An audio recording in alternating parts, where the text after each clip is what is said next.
Hey, good morning, everybody. Hey, this is me, Darius Anucauskas from Easy Markets. Look, we're gonna start the Daily Pitch International in a few seconds, so hopefully you're all ready and prepared. So this is just a quick video preview for the webinar, which is gonna happen in a few seconds. Look, we're gonna talk about indices, commodities, cryptos, and currencies, the usual stuff. We're basically gonna look at what's happening this week, and we do have a busy week, and we do, yes, indeed. So stay tuned, do not tune out, and I will start in a few seconds.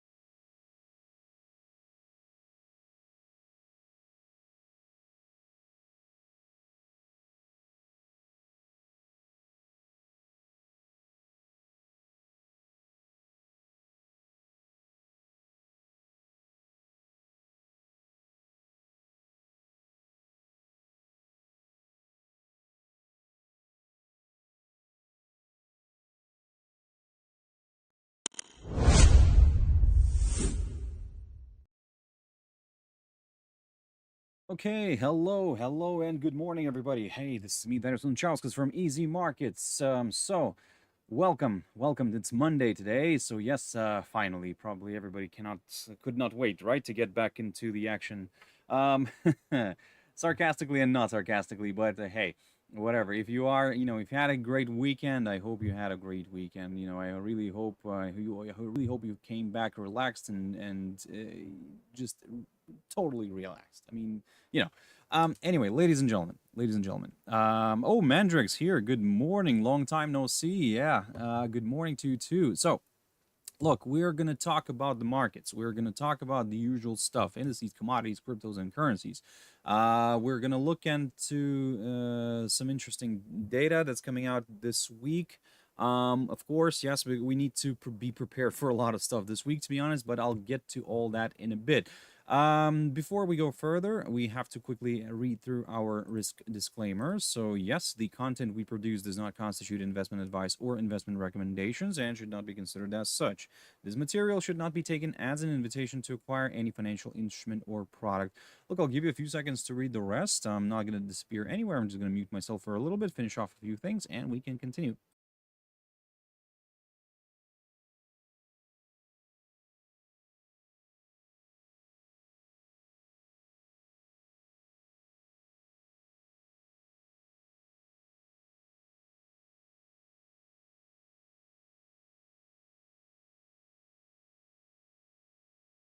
Okay, so, ladies and gentlemen, right, now then, before we also jump into the charts, just a quick mentioning of our Easy Markets website, which you can always check out for more information about us. If you have any questions, reach out to us. We'll be more than happy to assist. So, now then, let's jump into the indices. So, the first one I want to pick up here is Nikkei 225. Okay, look, with Nikkei 225, this week, yes, we're seeing a bit of a nice reversal already, right? On Friday, we saw a good, strong move back up here. I talked about this. I said to you, keep your eyes on it, be careful. And then if we do clear this downside line, we cleared the, by the way, it's not the 50-day EMA anymore for me here on the chart. It's the 45-day EMA because if you were watching last week, I've established to myself that the 45-day EMA somehow is doing a better job than the 50-day EMA. So that's why, hey, why not to apply that one? The ones who's doing a good job, So, hey, for now, I would say this way. Looking at this picture, yes, I'm leaning a little bit more towards the upside. And to be honest, I think in the first half of the week, I think we could see indices pushing nicely back to the upside. So, long story short, look, for now, I'm just gonna aim higher. I'm gonna aim only for this downside line taken from the high of the 21st of March. If that holds, okay, wonderful. We could see, a bit of a retracement back down, but if it breaks, well, this could be opening the door towards some higher levels. Now, let's look at the economic calendar for Japan. So let me just pick up on Japan here very quickly. Where's Japan? Where's my Japan? Come on. Right. Okay. There we go. So apply. Let's just have a look at Japan right now. I mean, today we don't have anything. Tuesday, again, nothing much is happening. Wednesday, basically, we only have a few numbers here. Average cash earnings, but we do get the Jibun Bank Services PMI final. There we go. That's on Wednesday. So if you are looking at data, if you are trading something Japanese related, like the yen or Nikkei, probably mainly Nikkei. If you're interested in data, if you are interested in trading index, you look at the economic data, the Japanese economic data. If you're trading something yen related, well, basically, keep your eyes on the global arena, because the yen is a safe haven and it reacts to the market in general. But however, we do get some sort of big speakers like BOJ's Nakamura speech, which is coming out here, as you can see. Maybe that could influence the yen a little bit. So, of course, then on Friday we have the household spending month on month. Okay, good numbers to watch, but I think that, look, with Japan, Nikkei, I think, will be subject to what's happening in the global market, and Japan will be subject to what's happening in the global market again. So the reason why, look, if indices continue to rally, let's say European ones and the US ones, and the Europeans, I'm going to talk about those in a bit. If those continue to rally, then of course Nikkei will, follow suit and just continue to drift north. With Japanese yen, it's like, if something comes out that, and I will talk about that as well in a bit. If something comes out which is, let's say, a little bit, could compromise the upside scenario in the indices, then this is where Japanese yen could become quite interesting. I'll take a look at down. Bear with me one moment. I need to lower down a little bit my aircon because it is blowing into my back, and this is something that I don't want to happen worse, or to make it worse. So just bear with me one moment. I'll be right back.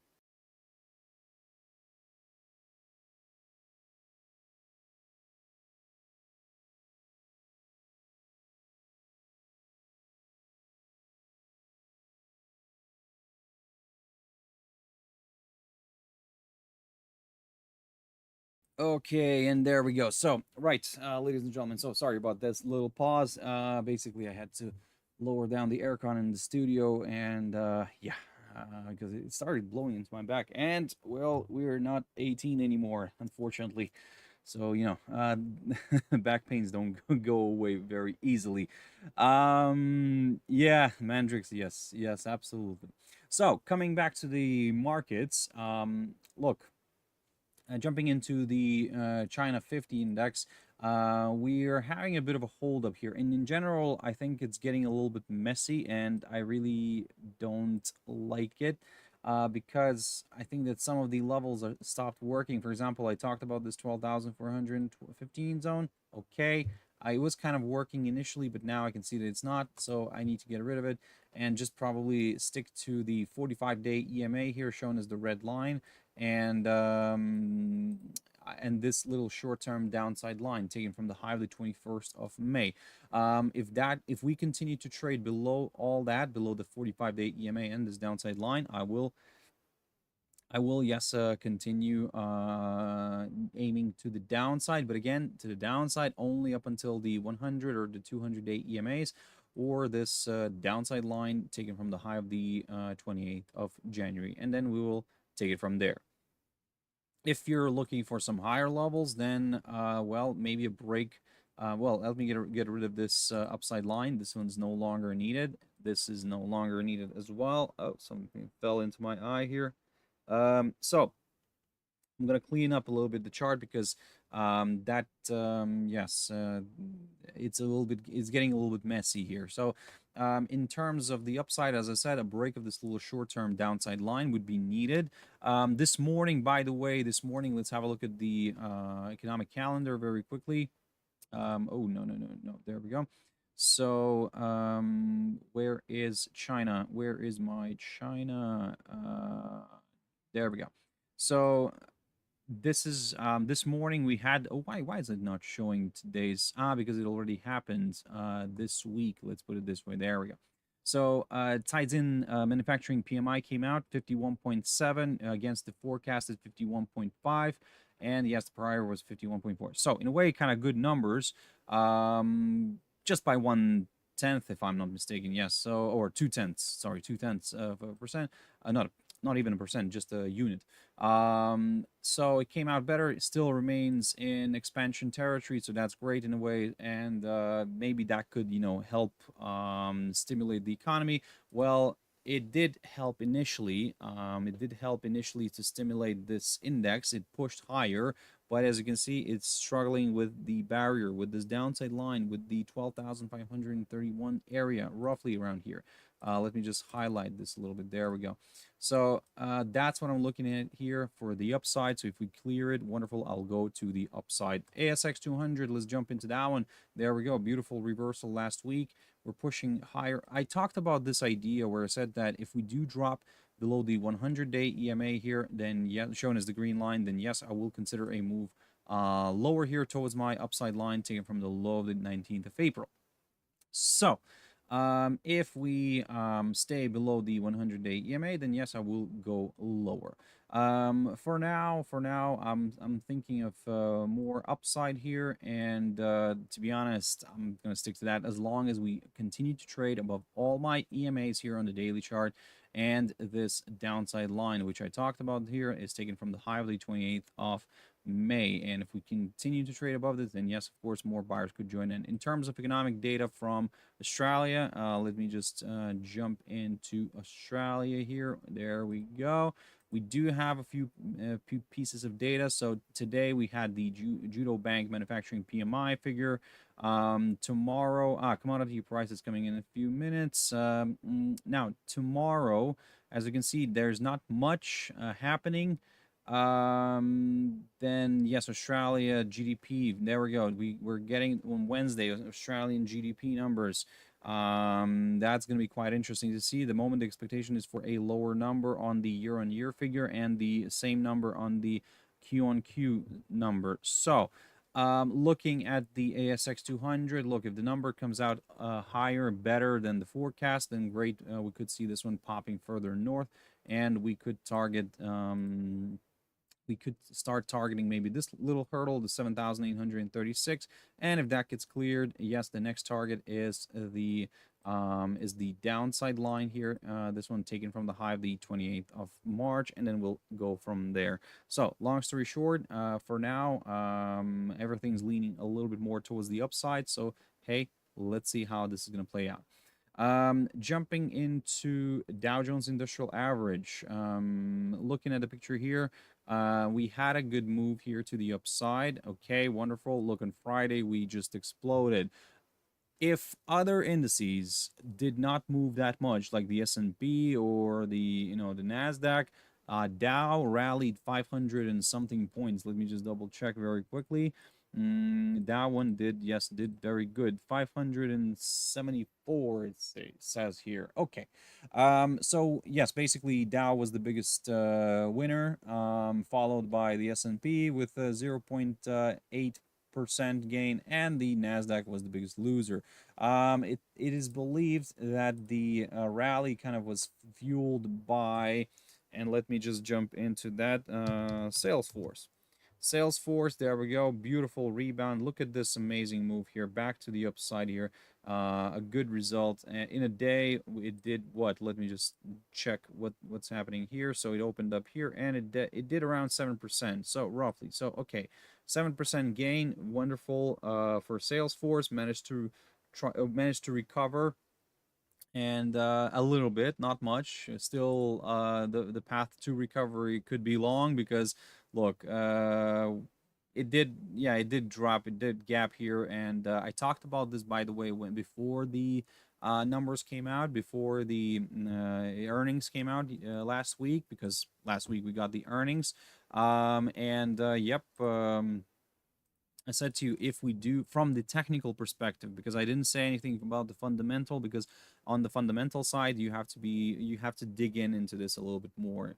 But look, the numbers kind of came out okay, but just the revenue expectations were, revenue estimates were on the lower, or sorry, the real reported was on the lower side than the estimate, and this is what brought the stock down. And yes, we fell below the 266 territory. I talked about this one, and there we go. We moved lower. I didn't expect such a move, but hey, okay. Let me just grab a line here very quickly. So yes, we reached the 212 zone right here. So long story short, for now, I mean, we're seeing a bit of a retracement, a bit of a rebound, which is fine, which is okay. Then my only question is how much. Can we see something like this, like a move back to the 200-day EMA? Look, I think I'll consider that, given the fact that there are indications that the indices across, like the top major indices, could rally, and maybe this could also fuel Salesforce, back to the upside. Again, I'm not, like I said, it's just pure technical idea with a little bit of a touch of hint of fundamentals on the Salesforce stock. But if you are, let's say, looking into this, you have to kind of be careful and look into all the other bigger fundamentals. But we're not going to do this one here. And look, I mean, there is much more involved. So that's why for me at this point, I'm just kind of looking at it vaguely. I'm looking at the general market. If that one's going to rally, then maybe it could pull Salesforce after it, because there is a little bit of hype about that company right now. United Health, by the way, what's the ticker? I forgot the ticker. United Health, UNH, yes, also rallied and also kind of helped fuel Dow Jones Industrial Average. It did push nicely to the upside. But hey, look, with UNH here, United Health, if you are, like I said, looking at the stocks, I mean, from the technical perspective, I'm seeing a bit of a possibility for a head and shoulders pattern, something like this. If that's the case, then well, guess what? It's gonna end up breaking lower. But look, this is what it is. This is what it is. This is what it is. Yep, there we go. Fine, fantastic expression, Darius. Look, what I'm trying to say here is that if you're looking for some downside, I think the easier option here is to wait for a drop below that possible neckline. Because again, why I'm saying that this is still, it's not confirmed that it's going to be, let's say, a head and shoulders pattern, unless it does something like this. And yes, if it does something like this, then yes, wonderful. We could see some lower levels. But if it doesn't, if it, let's say, starts pushing further above the 200-day EMA, and starts climbing towards this 528 zone, maybe we'll get ourselves a range. Who knows? But at this point, yes, I mean, I'm gonna keep an eye on this potential idea of a head and shoulders pattern. And if we do hold below this 200, below all the EMAs here on my daily chart, then yes, another maybe decline could be possible here. But coming back to the indices, Dow Jones Industrial Average, what I really want to do here, first of all, is first we reversed nicely to the upside on Friday. I talked about this and I said to you that, look, this is a doji, right? However, I said to you, I'm not going to rush into things, because yes, on one side, it can be a reversal signal. On the other hand, I've seen this happening many times, where it just continues to push further south here. It just kind of, it seems like a sign for a bit of a pause, and then a continuation move further in the direction of the the prevailing trend. And now what we are seeing here is, yes, it's a reversal, a beautiful reversal that happened on Friday. We pushed higher. We tested my upside line here from underneath, and now we're stalling. Now, at this point, let me jump into the economic data, which is coming out from the US. Now, there's a lot of stuff to consider. First of all, let me just maybe clear up a few things here. So let's just keep this. So Monday, today, busy day. ISM manufacturing PMI is coming out. Look, the expectation is for an improvement, for a number to come out 49.8, which is higher than the previous. If that's the case, I mean, okay, we're getting closer to expansionary territory, because anything that's above 50 is an expansion territory. So Basically, for now, the market is being very careful because look, this week we have on Monday we have the ISM manufacturing PMIs. Tuesday, tomorrow, JOLTS opening jobs. This is job openings.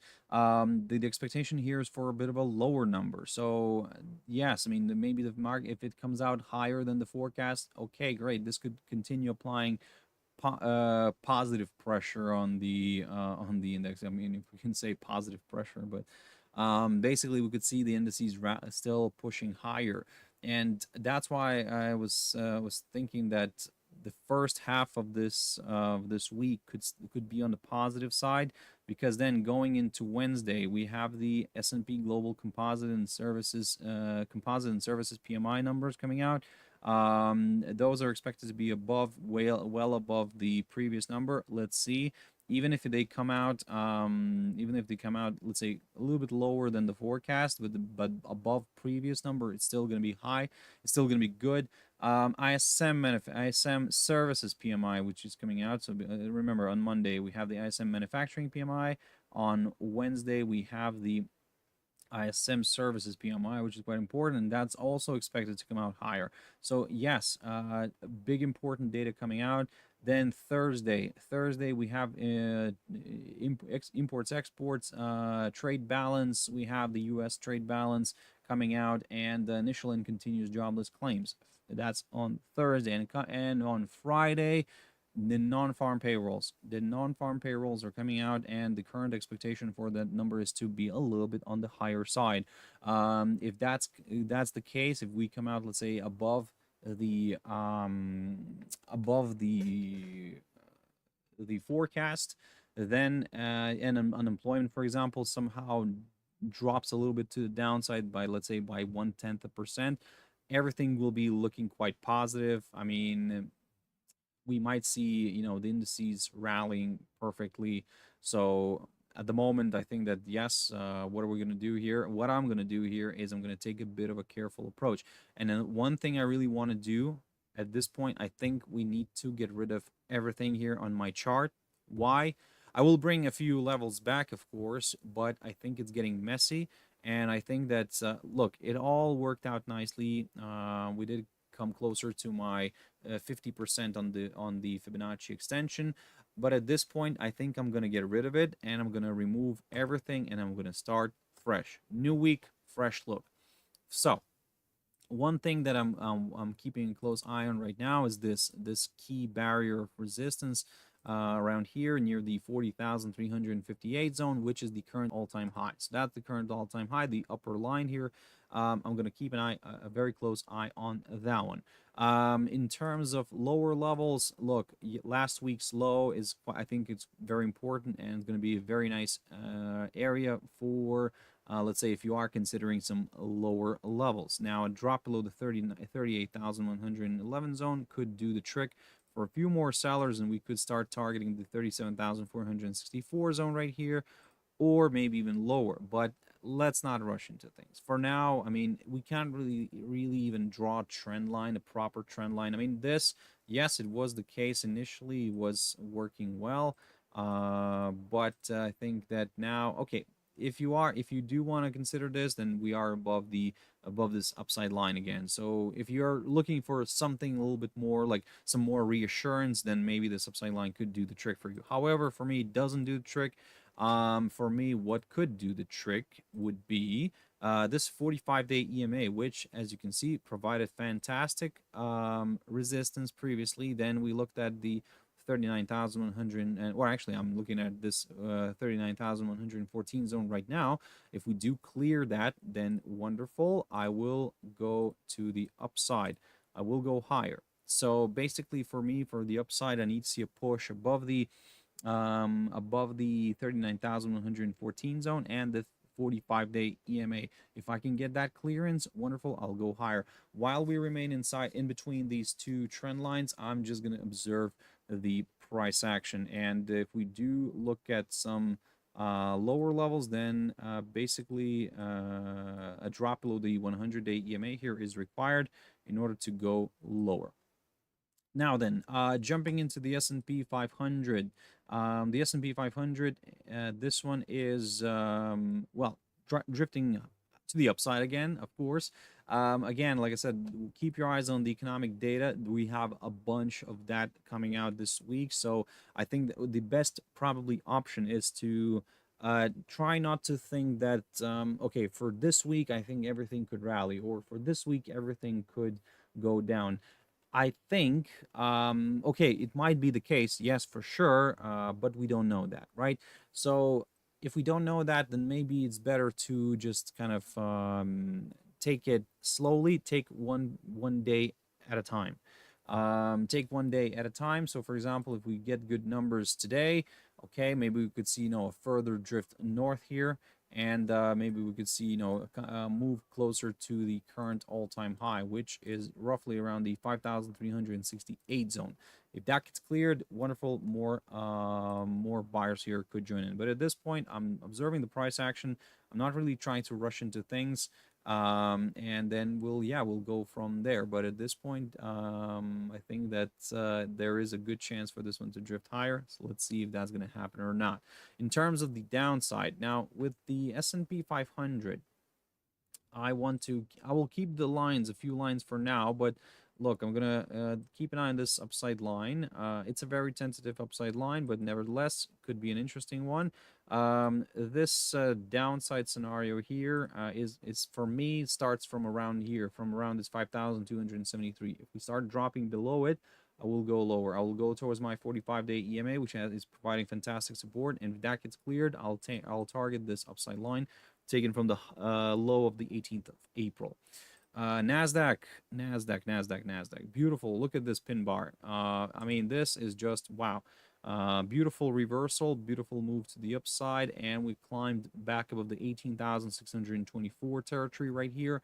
Look, the question here is, can this travel back up? In general, I would say if Dow and the S&P do the job, and they do travel further to the upside, then maybe they could drag the Nasdaq as well. But I think that we need some sort of a bigger catalyst for Nasdaq. Maybe Nvidia. By the way, let me have a look at what's happening with Nvidia. Nvidia did decline last week, and what's interesting, it closed below the 1,100 zone. Okay, look. By the way, just to let you know that this is coming up, so it is happening at the end of this week. So on next Monday, Nvidia will be trading. Nvidia will be trading with not lower, but with the same, but the numbers will be different. So it will get a 10-to-1 stock split. So just be careful. I mean, keep an eye on that. So yes, I'm really curious if the stock this week will end above 1,000. Because if it does, then yes, I mean, we start off on next Monday with a number which is above 100, but if it falls below the 1,000 zone, then, well, consider the fact that maybe, consider the fact that we'll have a beautiful number below 100. So I don't know what they want, how they want to do it, so we'll see. And we'll see what the market says. And so yes, Nasdaq right now, Nasdaq 100 is trying to make its way back up. Again, let's see how this all will play out. The German index DAX, and of course, we are watching this one carefully. First of all, let me start off with the technicals. For now, I mean, we've pushed back above the 18,578 zone. I talked about it, and yes, beautifully moved towards this downside line, taken from the high of the 16th of May. And we're trying to make our way back to that hurdle. Okay, look, after a beautiful rebound from the 45-day EMA, everything so far is working out nicely. If I'm looking at some lower levels, a drop to below the 45-day EMA is needed, and if that happens, then yes, my next target is this upside line taken from the low of the 28th of November. Now, for now, I do like this line, although maybe it's not the most accurately drawn, but hey, for now it's somehow doing the job, so why not to aim for for it. However, this week is a very big week for European markets. Why? Because we have the ECB. And let me just jump into that one, the European Union. There we go. So let me get rid of the US. So today we are coming soon. Yeah, we're having some manufacturing PMI final ones. Yep, coming out Tuesday. Nothing consumer inflation numbers. PPI figures are coming out on Wednesday, so yes, keep your eyes on that together with the composite and services PMIs. Quite important, very interesting, and interesting how the DAX will react to that. For now, I think that it will be just subject to what's happening in other indices. However, DAX will react very interestingly on Thursday, most likely. Why? Because we have the interest rate decision from the ECB. And what's happening here? We are expecting a cut. So we are expecting a cut. Everybody's talking about that now. Everybody's like, all the headlines, oh my god, like ECB is leading the way. We're gonna cut. And yep, if that's the case, and this is like, follow me with me, run with me here. So if they do cut, the market, I mean, we could see, like maybe a boost here to the upside in indices. I mean, everything could get more positive and blah blah blah, right? However, this is me being the contrarian a little bit.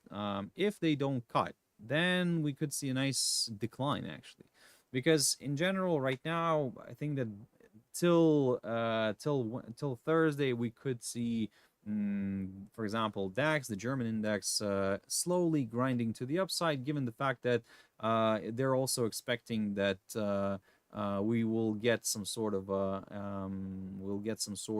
a cut, and basically that could just attract more buyers into the game, and create better conditions, stimulate the economy. Wonderful, right? And this is what we are running on right now. And I think that this positivity in the EU, in the German index, and in some other indices, European indices, that's the positivity that we're seeing. They're expecting a cut, so everybody's already running to the upside. They're not waiting for Thursday. They're already traveling higher. But this is the thing. If let's say if we had a good let's say we had a good run to the upside up until Thursday. Let's say this is just a scenario. If we do run nicely to the upside up until Thursday, the ECB, for example, does come out, cuts the rate. Great, wonderful. You would say, hey, more upside should come. However, if in the press conference, Christine Lagarde will start saying that, oh, you know what, after this, we'll have to just take a little bit of a cautious approach, maybe not, maybe not cut, maybe we'll even have to consider raising again, and if inflation starts getting out of hand again. So this might actually bring the market back down. This is where the wording will matter, and this is what you need to be careful of. So if she starts saying, like I said, that, oh, yes, great, we've cut the rates, wonderful, but if she starts saying that, no, actually, you know what, we will have to be very careful, again, data dependent, of course, blah blah blah, and all that stuff. If inflation starts picking up, then actually the market could interpret that maybe this cut could be short-lived. Again, we don't know. This is just purely speculation, but I'm trying to get to the bottom of it, and I'm trying to kind of find some logic in all this. So let's see how this is going to play out. So for now, long story short, the German index is looking a little bit more positive, and I think that it could still go higher towards this downside line taken from the high the 16th of May, and then we'll go from there. If it clears it, wonderful, I'll go higher. If it doesn't, I will keep an eye on the hurdle here, this 18,578. If it starts drifting back below it, then I will consider a bit of a corrective move back down here towards this upside line. The FTSE 100. So let's have a look at what's happening in the UK very quickly. And this one is, let me just, where is that? Where's Britain? There we go. United Kingdom. So today, global manufacturing PMI coming out soon, and then we have the retail sales, BRC retail sales, global composite and services PMI coming out on Wednesday, Thursday, global construction PMI, and on Friday, Halifax Price Index. Okay. What we're seeing right now is we're seeing a bit of a nice move here to the upside. Look, I talked about this last week. I said that if we do clear this downside line, taken from the high of the 22nd of May, and then we push above the 8,261 zone, then yes, wonderful. More buyers here could join in, and we could target that 8,402-3 zone, roughly ish. But if that gets cleared, yes, higher levels could be met. So let's see how this is going to play out, of course.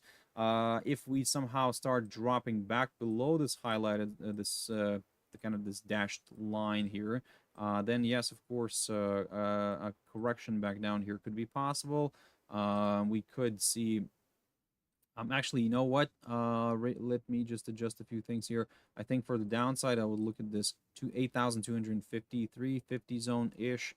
If we do fall below that, I will consider a move lower. US dollar against the or actually not the US dollar against the something. No, it's the US dollar index. We're currently resting. So with a bunch of data that's coming out today, and tomorrow, and on Wednesday, and on Thursday, and on Friday, you have to be very careful with the US dollar. Again, as I said to you, if you are trading something USD related, then take every day by day. Just keep an eye on the data, especially keep your eyes on the time, let's say around after the market, well, an hour before the US market opens, and then let's say an hour and a half after. Like, so in this kind of time frame, just keep an eye on the market, because this is where it could go crazy.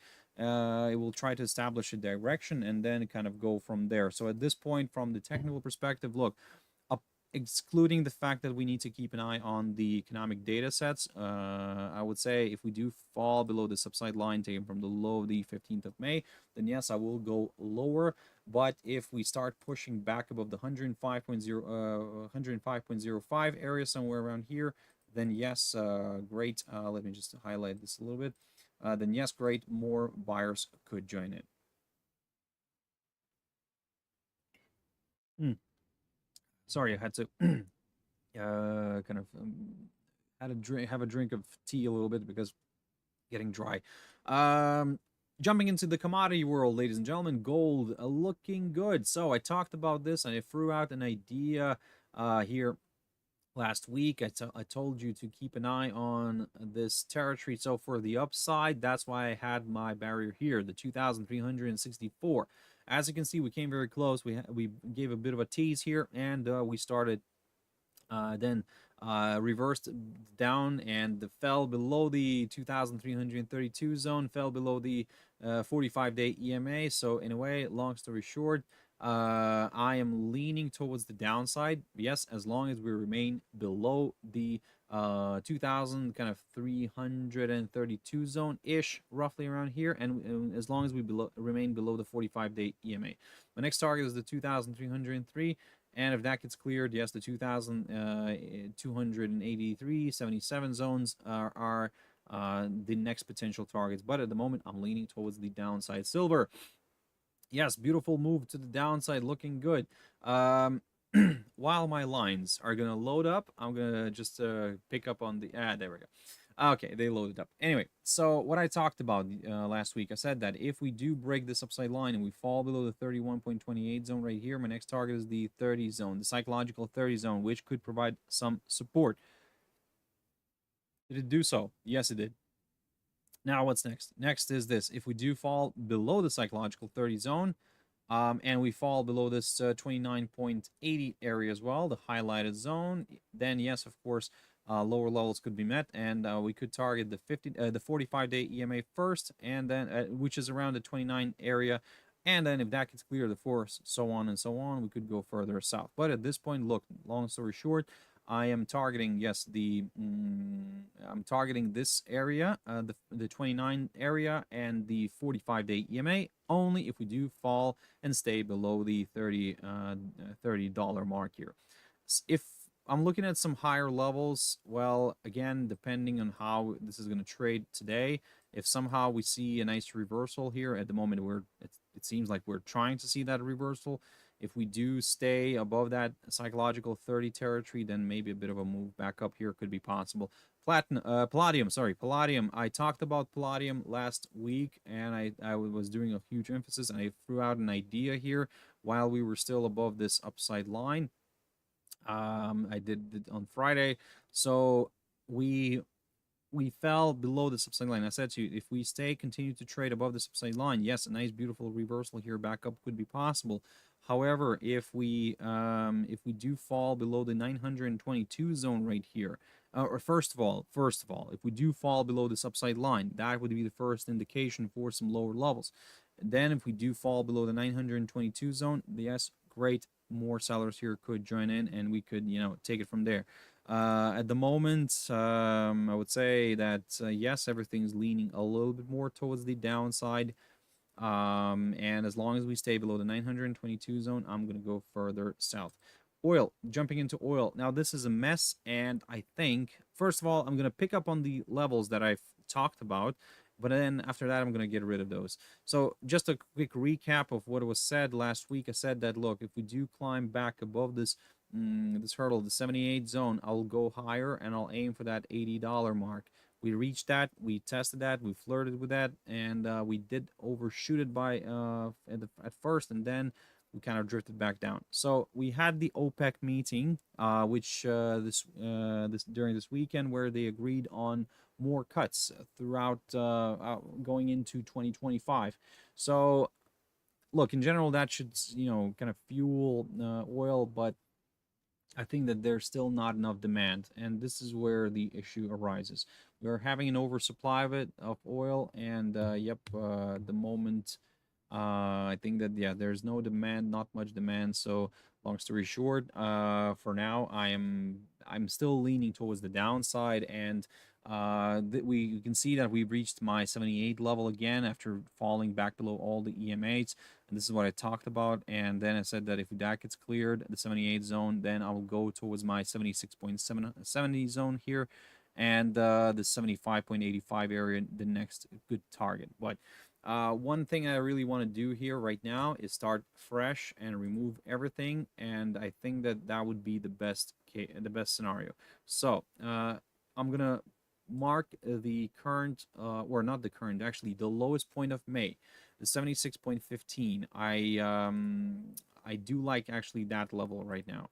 So if we do fall below that 76.15 area, I'm gonna go further south. And by further south, maybe aiming for, well, this is way too close. And I think that 71 zone, 71 area could be a nice, good target. But of course, I understand that somewhere in between, we will have a bit of a hold up here somewhere. So maybe I will put this on the chart for now, the 75.56. It's a good area as well, but if that gets cleared, yes, of course, further declines are possible because a forthcoming lower low will be confirmed. In terms of the upside on this one, to be honest, pretty straightforward. A push back above the $80 mark could do the trick for a few more buyers here, or even this $80 and $80 and 10 zone, roughly ish. So if we climb somehow above it, wonderful. Yes, more buyers here could join in, and we could target maybe this area right there, 84.45, and then we'll go from there. So I know that we could be missing out on a lot of territory right here, but to be honest, if I'm not comfortable with it, I'll just leave it and I'll just observe the price action. Natural gas is an interesting one here as well. So I talked about natural gas last week, and I'm going to repeat the same thing. While we remain in between these two trend lines, I'm just going to observe the price action and not do anything. I need to see a clearance of one of these sides in order to consider the next short-term directional move. Until I get that, I'm just observing the price action. Corn, jumping quickly into that one before I run out of time, because I need to start wrapping up very quickly, because I still have to go through the rest of the Forex world. So yes, I mean, stayed too much time on the indices, but again, I had to just mention everything what's happening this week. So It is quite important. So corn, I haven't looked at this one for quite a while. So since it broke out of this little range, and now it's testing the upper side of this again. Okay, that's interesting. So let's see if this is gonna drop and we can clear this 445 zone. And if it does, okay, if we clear it and we go back into the range here, hey, I think that there could be some more downside to come here. So long story short, for now, I am leaning cautiously towards the downside, but I need to see a drop. I need to see the body of the daily candle staying below the 445 area to get a little bit more comfortable with the downside scenario. Bitcoin, jumping into the crypto world. And okay, so look, this continues to trade above this 67,200 zone, somewhere around here. Look, okay, that's absolutely fine. No worries. That's kind of keeping the bulls on their toes. However, as I said to you before, I need to see a break of this, a break of the upper side of this falling channel. And if that happens, then yes, wonderful. More buyers could join in. We could target that 71,000 or 72,000 actually, and then we could slowly target the all-time high, or maybe even that psychological 75,000 mark. But again, a clearance here is needed, so continue monitoring this. I mean, if somehow the upper side of the falling channel continues to provide resistance, then yeah, the upside scenario probably not going to happen. But if we do see a drop below the 67,200 territory, now that's where it could become a little bit more interesting for a few more sellers.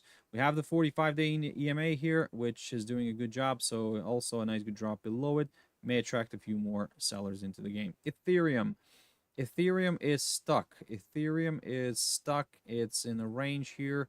Basically, yeah, at the moment I will keep an eye on this. I will keep an eye on this little area here.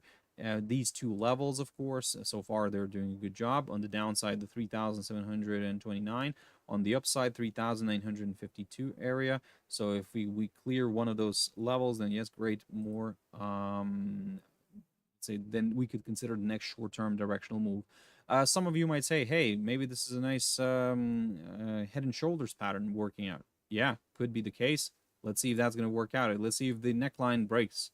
That's the neckline. That's the level that I'm watching. So if we can clear it, wonderful.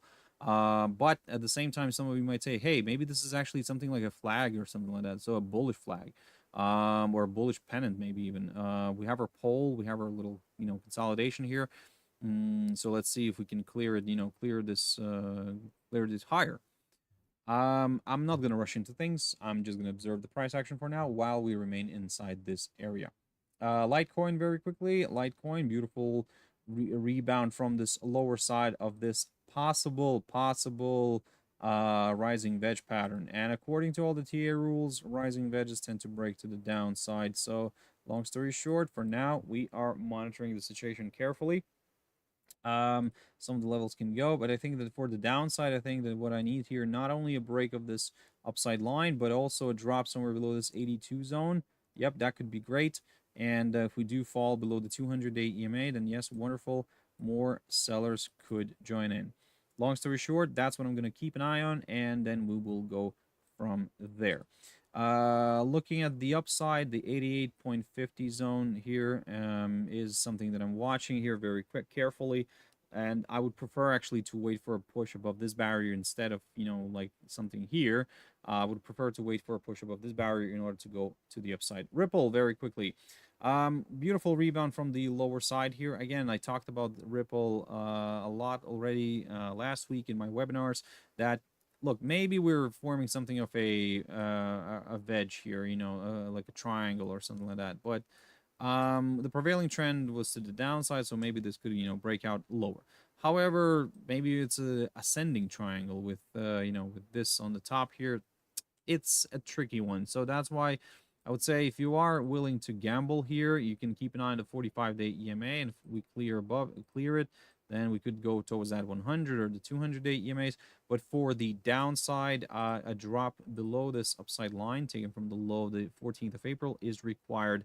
That's what I'm going to do here. That's what I'm going to wait for. And until I get that, I'm not really getting comfortable with lower levels. AUD USD. So AUD USD is by the way, jumping into the Forex world. Yes, AUD USD, beautiful rejection from this downside line. I talked about this last week. I said that if we do clear it, I will go higher. We did clear it, but we didn't stay. So we need to see the body of the daily candle at least staying above this downside line in order to go further north. Well, at the moment we're seeing a drift lower again with the abundance of US data. Be careful. Be careful this week because this might get affected easily. Because, well, obviously AUD USD is US dollar is in this pair. But for me at this point, I will say this way: while we remain in this zone here, I'm just going to observe the price action, not doing anything. I need for the downside, I need to see a drop below the 0.6592 zone right here, and then we could go from there. For the upside, yes, a break of this downside line is required. AUD JPY, so something that I'm going to be watching very carefully this week. Why? Because this is my risk on, risk off environment monitor.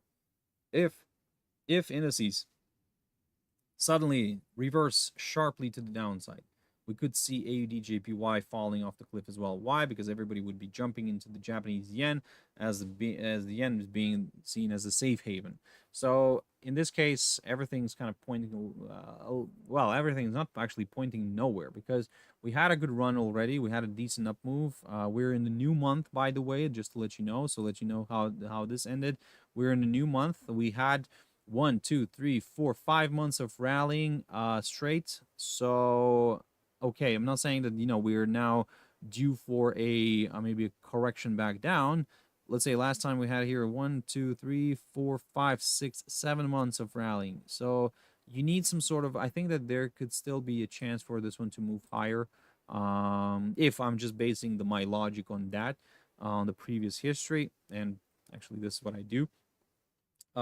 So there could be a chance for this one to move higher, maybe to spike up here. But look, for me, the upside scenario, and let me just adjust the chart here a little bit.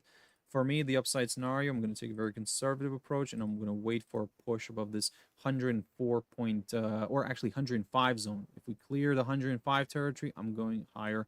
Yep. If we are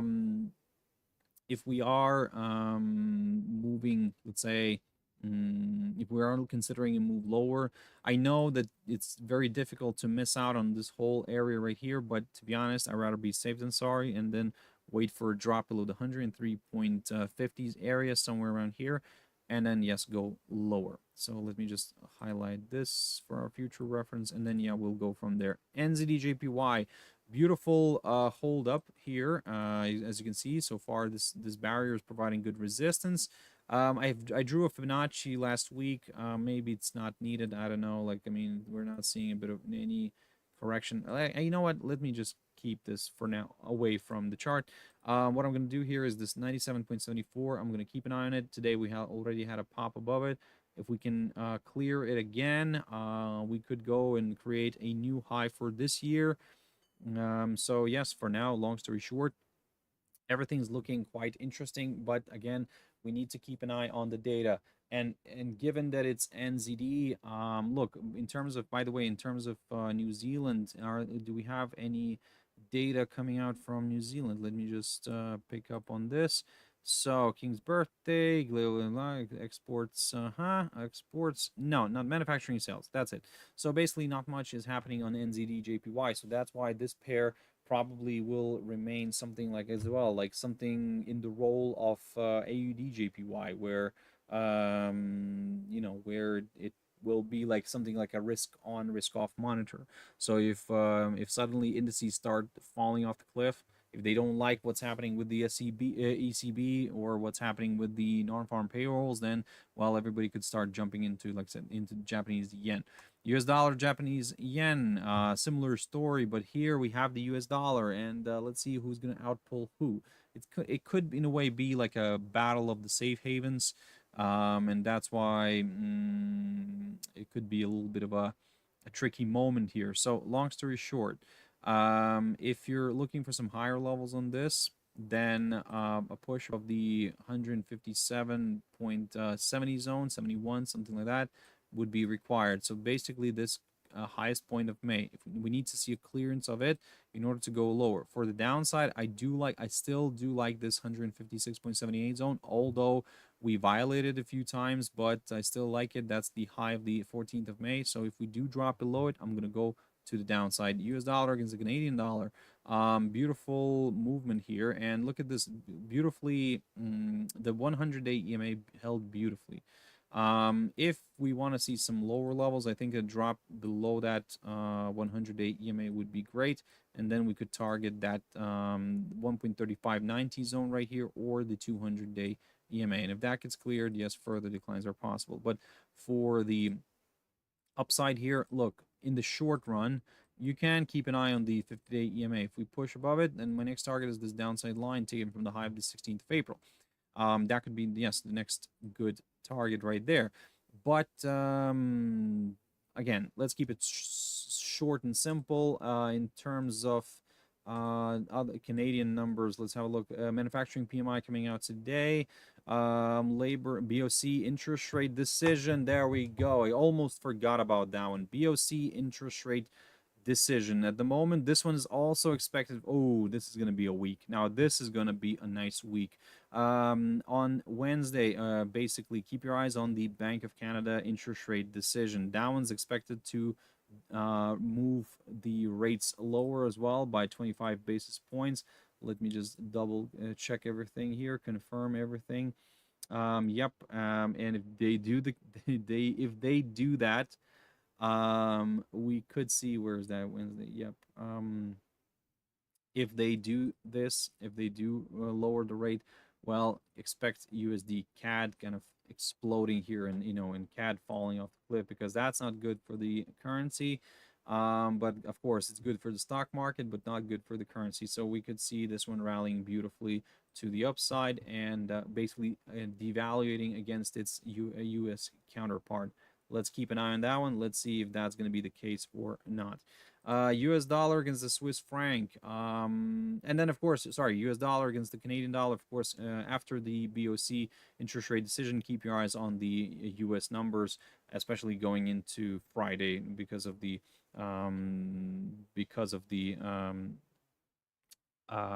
non-farm payrolls. US dollar against the Swiss franc. So beautiful move here. I talked about this, and so basically mission accomplished. I talked about this hurdle here, 0.1995. Beautiful move here. Great, wonderful. What's next? Next is, if we do clear this 90 zone, the 0.90 zone, I said to you that I will go lower. And for now, it's everything's looking quite interesting here, looking quite bearish. But look, again, data dependent this week, and today as well. This week data dependent. Yep. So if we do fall below the 0.90 zone, I will go lower. Again, it's going to be a bit of a battle of the safe havens. Swiss franc is also seen as a safe haven. So yes, let's keep an eye on that one. In terms of economic news from Switzerland, let me just put this one on the chart. So yes, Switzerland inflation rate. Yep, tomorrow. Keep your eyes on that. It's going to be quite interesting. And unemployment on Thursday. Good numbers coming out. Let's see how this pair is going to play out. At the moment, if inflation, for example, comes out in Switzerland, comes out higher, then we could see USD CHF drifting nicely to the downside here. So keep that in mind. US dollar against the Mexican peso. Beautiful correction back down. We're still holding above that, kind of slightly below the 17 zone. But as I said to you before, a push back above the 200-day EMA could do the trick for a few more buyers for the downside. A drop below this hurdle, this 16.97 zone, yes, could lead to a bit of a larger correction to the downside. GBP, JPY, a very interesting spot. As I told you, I threw out this idea on May 28th. I talked about this barrier, this one right here near the 260 zone. We are still above the psychological 200 zone. That's wonderful. That's great. So if you're looking for some higher levels, then I think that the better option here is to wait for a push above the 260 zone. If that gets cleared, wonderful. More buyers could join in.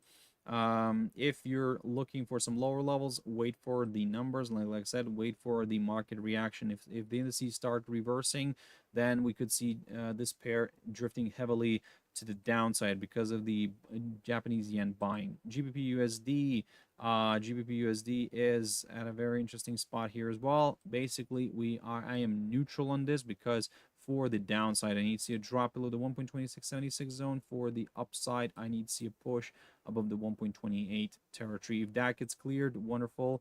Wonderful. More buyers here could join in. We could clear this 1.28 zone, and then we could target that 1.29 area ish.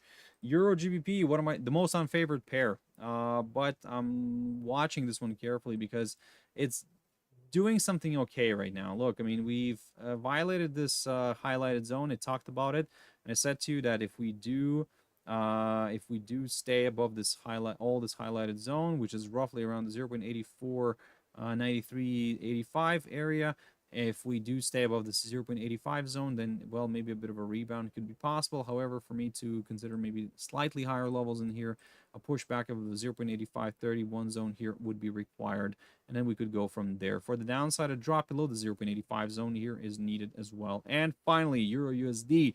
So, Euro USD, ladies and gentlemen, of course, very important week for this one. If you are trading Euro dollar this week, be very careful. As I already said to you in the beginning of this webinar, I talked about all the data sets which are coming out from the US, from Eurozone.